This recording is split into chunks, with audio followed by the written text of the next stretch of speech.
This is the Daily Signal podcast for Monday, August 12th. I'm Robert Bluey. And I'm Virginia Allen. Today we are talking with Stephen Hawkins, the Global Director of Research at More in Common, an organization focused on building a more united America. It's been 50 years since President Lyndon Johnson declared a war on poverty. So, how are we doing? Genevieve Wood brings us a commentary with the answer. We also read your letters to the editor and share a good news story about how one simple purchase at Payless Shoes led a family to provide thousands of pairs of shoes for kids in need. Before we get to today's show, Virginia and I want to tell you about another one of our great podcasts here at the Daily Signal. It's called Problematic Women. Every Thursday morning on Problematic Women, co-hosts Kelsey Buller and Lauren Evans sort through the news to bring you stories and interviews that are of particular interest to conservative-leaning or problematic women. That is, women whose views and opinions are often excluded or mocked by those on the so-called feminist left. You will hear them talk about everything from pop culture to policy. Search for Problematic Women wherever you get your podcasts. Stay tuned for today's show. Coming up next.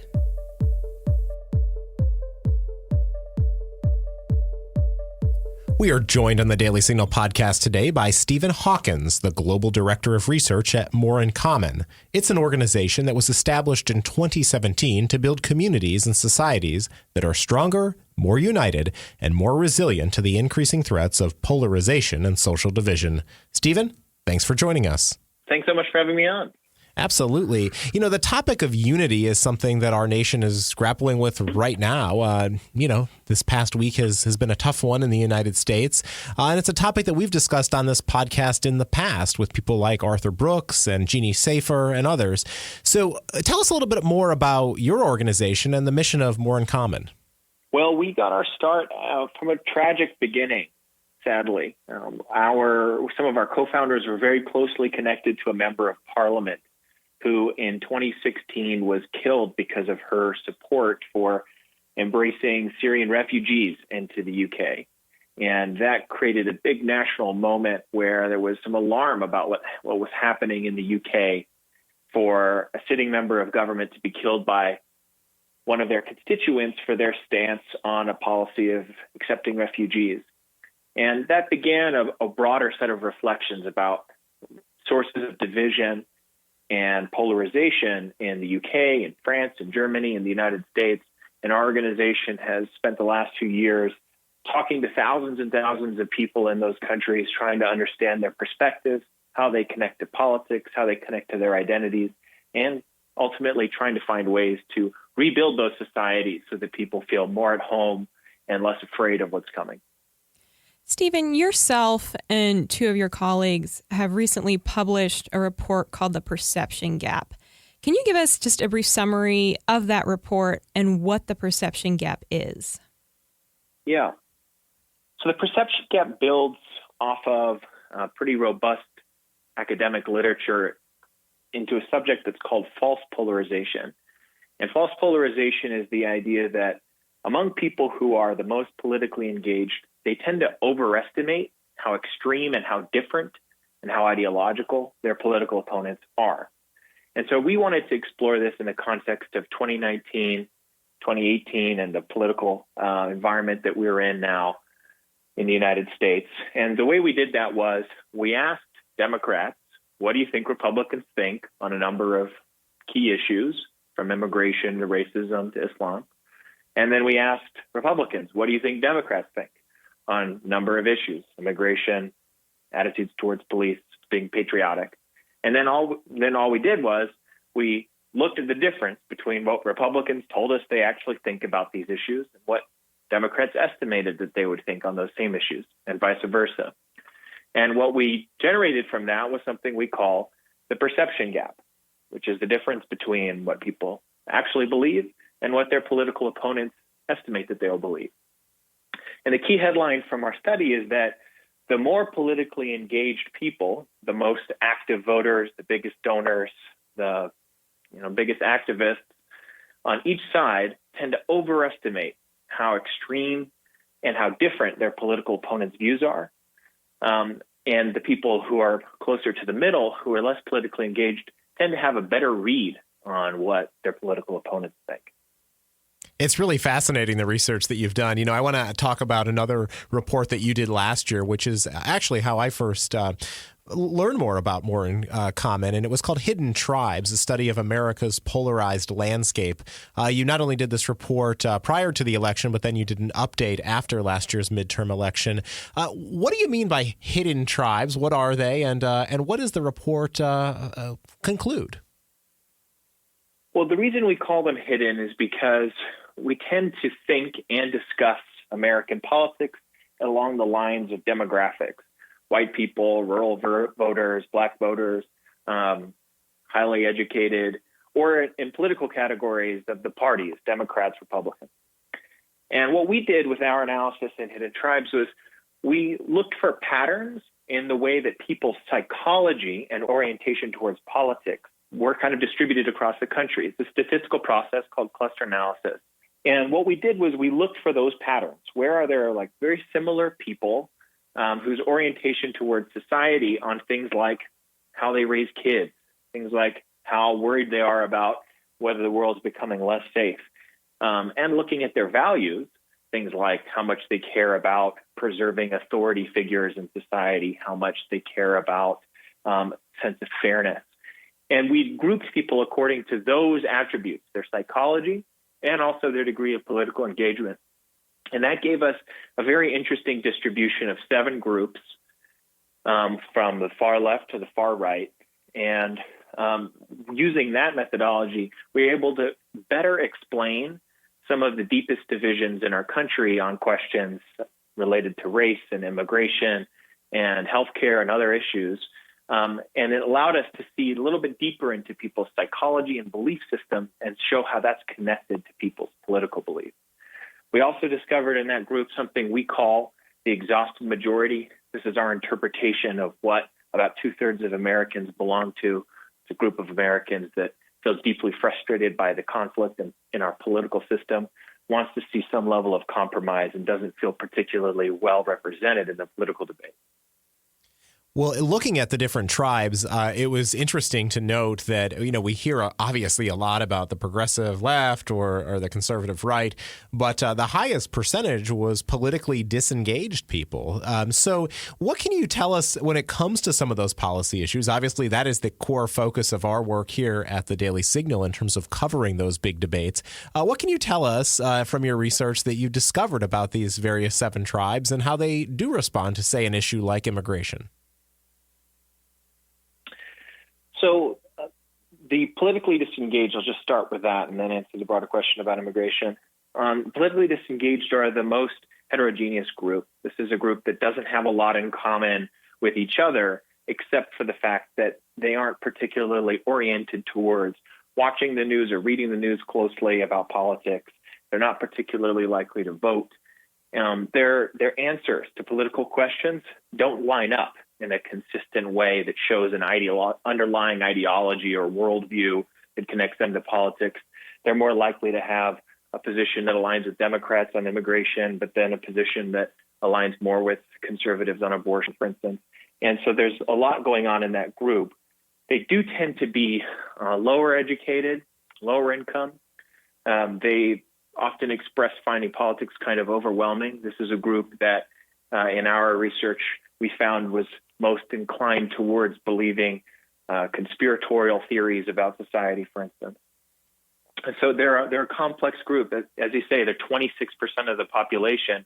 And if they were to all vote, I think we would see different outcomes in our country. But they are, at the moment, they feel that the political system doesn't have much to offer them. And they tend to think along the lines of things like all politicians are the same, they're all corrupt, the system is rigged for the rich, and so on. And that leads them to focus more on just making it through their daily lives. This is a group that has a lot of young parents in it who are just trying to make ends meet. Politics is kind of a luxury activity for them that they don't get to indulge in. And then on the question of how these groups differ on issues like immigration, we find that there is a complex story here. There are some elements of immigration where there's a lot of alignment. For instance, most Americans support a policy that would bring a process into being for people who are living here without documented status towards becoming a citizen. That's especially true of people who were brought here as children, so what's called the Dreamers and the DACA program. And then there's much more division and a lack of agreement on what immigration is actually doing for our country today. Is immigration leading to more prosperity and better economic outcomes, or is it really a net drain where it's costing the country a lot in terms of public resources? We found in other research we've done that really, if you express that your policy objective for immigration is to preserve our border at the same time that we show humanity and respect towards those who are fleeing from violence and poverty and coming to the United States in a way that is respectful of our laws and our culture, you can get most Americans on board with that kind of policy. The trick really with immigration is to commit to both things at the same time. Keep our country safe, keep our country orderly, and then show humane dignity and respect towards people who are coming from outside. Thank you for sharing more information on that. If our listeners would like to get any more information about the Hidden Tribes study, they can log on to hiddentribes.us and download the full report as well as the midterm update last year. Going back to your study on the perception gap, what role did you all find that the media and the way that we consume news plays in this gap? Yeah, this is some of our most interesting sets of findings. We found that on average, media consumption tends to distort people's perceptions of their political opponents. In some ways, it's counterintuitive because the people who are consuming the most news ought to be the most informed. And in many respects, they are the most informed about what's happening in the country. But when it comes to assessing what their political opponents believe, they tend to have really distorted and kind of caricatured understandings of their political opponents. We found that this was true kind of independently of what media source people were reading, but the degree to which it was true varied. Particularly, some of the more hard right-leaning news sources, such as Breitbart, were correlated with the strongest overstatement of how extreme Democrat policy views are. And we also found that people who identified, for instance, as Democrats, but occasionally watch Fox News, had a better, more accurate read on Republicans. And similarly, Republicans who occasionally read left-leaning sources or watch left-leaning sources had a better understanding of what their political opponents thought. So the takeaway from us is it's really helpful to have what we refer to as a balanced media diet. Just like with your food, you might have some things that are easy and fun for you to consume and some things which, kind of need to hold your nose a little bit, but you know that they're good for you because on aggregate, they give you the kind of healthiest picture of what the country really thinks. So that's what we're concluding from that section of our report. And as the executive editor of the Daily Signal, I wholeheartedly agree with you on that. I think that's one of the reasons that we were inspired to create a news organization here at the Heritage Foundation. We felt that we were hopefully adding a healthy dose to the diets of Americans in terms of the news that we produce and the focus particularly on policy issues and the debates that are playing out here in Washington and across the country. So I encourage our listeners always to have that healthy diet of news consumption. As much as we love you listening and reading to the Daily Signal, make sure you're checking out other sources as well. Stephen, I want to ask you also about the perception gap and specifically the finding on higher education, which really surprised me, that people who have a higher education and a college degree actually, are contributing to this gap. What did you discover? That's right. Well, this was particularly interesting on the left side of the spectrum, meaning among Democrats. What we found was that more highly educated Democrats were the ones who were more likely to have the more distorted picture of your average Republican. And that correlated to education, but likely not the curriculum that they're consuming as a more highly educated person, but rather that higher educated Democrats tend to filter out the conservatives and Republican friends in their social networks as they become more educated.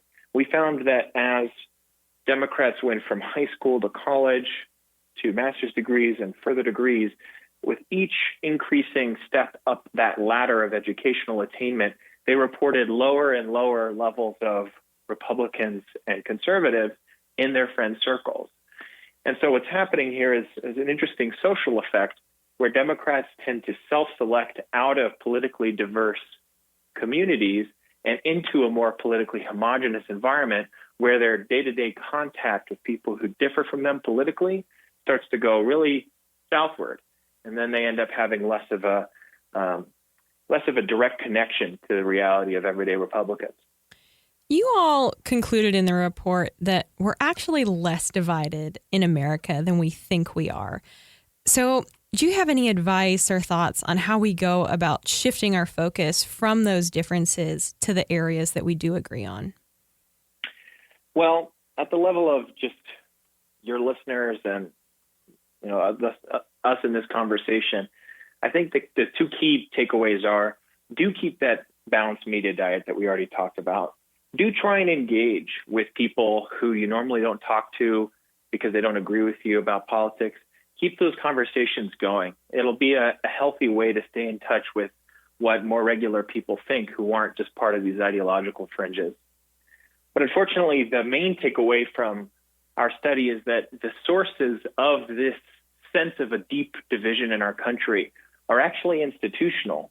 They're the incentive structures in our political system, from the way that the parties select their nominees in the primary process, through to the way that they gain support with campaign donations, and all the way through to the way that our voting system works, where voting is not obligatory. All of these serve to amplify conflict and a sense of polarization, as do a lot of the incentive structures in our new media landscape, where tailoring your content to confirm the perspective of your audience is proving to be a very lucrative approach, as opposed to creating a balanced, neutral, and objective picture of what's happening in our country.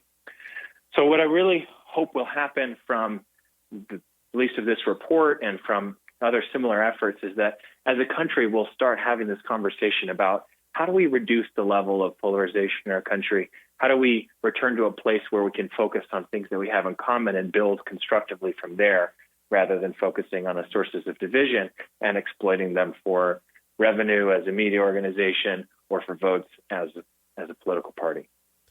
Stephen, thanks for sharing that advice. And finally, I want to ask you, what's coming up next for More in Common? Do you have future studies in the works or other projects that you're working on now?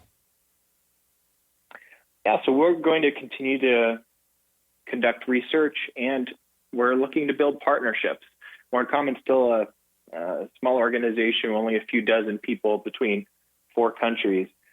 And we're looking to build partnerships with organizations that have reach in the numbers of millions and help them to better communicate with a cross-cutting section of the public to help to address some of these issues of polarization we're seeing. In France, we partnered with the Catholic Church that was really struggling to talk about some sensitive issues around immigration and Islam. And we're looking to build partnerships like that in the United States as well. That's wonderful. And if our listeners would like to know more about More in Common, you can go to moreincommon.com and find links to your previous research and more information about the organization. Stephen, thanks so much for being with the Daily Signal. Thank you both so much. Tired of high taxes, fewer healthcare choices, and bigger government? Become a part of the Heritage Foundation.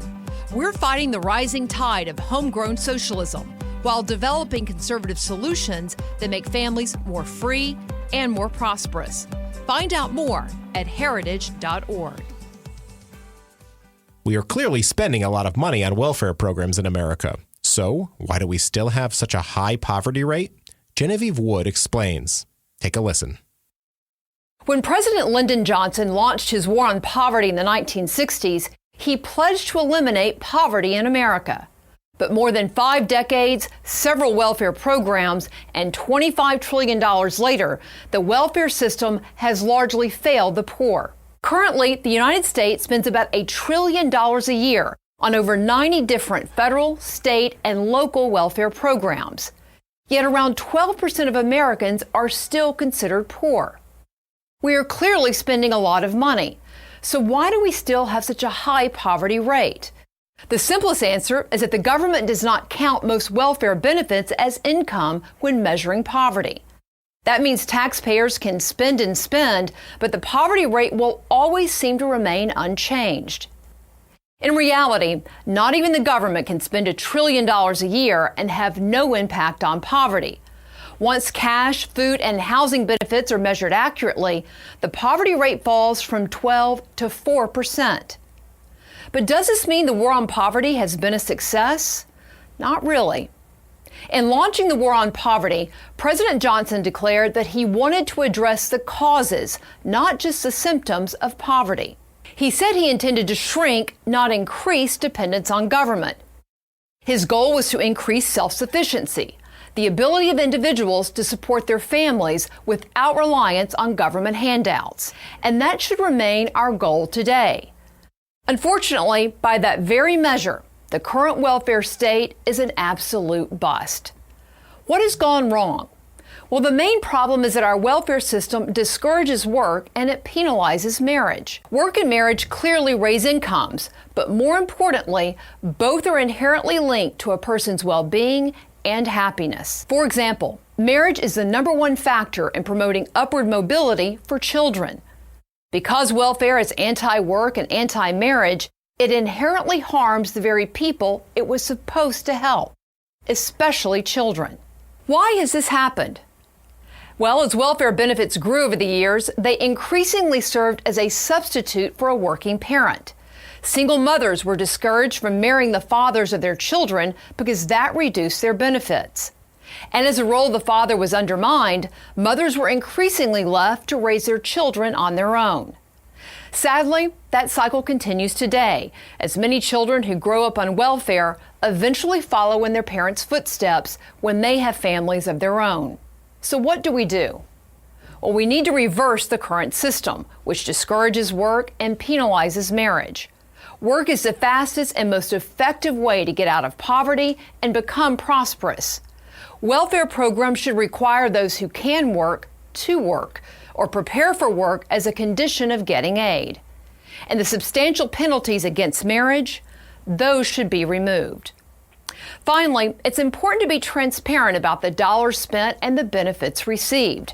It's hard to reform a government program when how much it truly cost and how many people it's actually helping is not clear for taxpayers. Most Americans want a social safety net that helps those who can't help themselves. As we wage the war against poverty for the next generation, let's fight smarter. Do conversations about the Supreme Court leave you scratching your head? If you want to understand what's happening at the court, subscribe to SCOTUS 101, a Heritage Foundation podcast breaking down the cases, personalities, and gossip at the Supreme Court.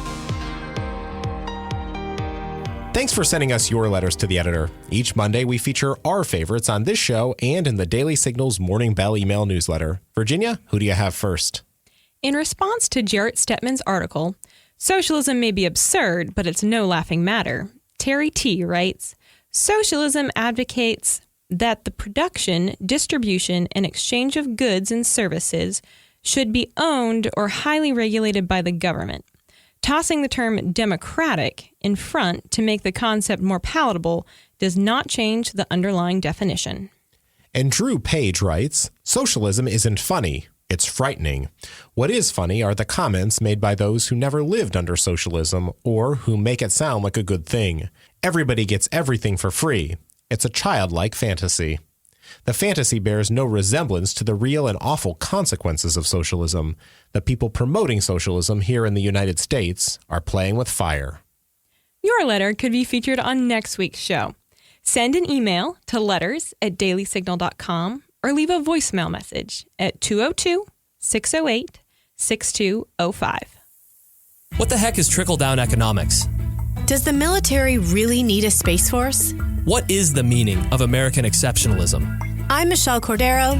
I'm Tim Descher, and every week on the Heritage Explains podcast, we break down a hot-button policy issue in the news at a 101 level.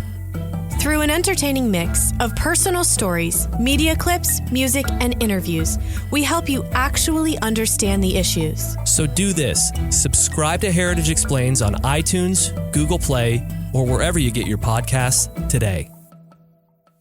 What better way to start your week than with some good news? Today, Abby Strew, an intern here at the Heritage Foundation, is joining us once again to share a great story. Abby, over to you. Thanks, Virginia. Our good news story this week takes place in Alma, Arkansas, where a little girl inspired a huge act of kindness. In May, Carrie Jernigan decided to take her children to Payless to purchase them new shoes. While shopping, her oldest daughter asked an incredible question. Could we buy a boy in my class a new pair of shoes? She has the biggest heart, and she said, there's a boy in my class who loves Avengers, and his shoes are too small.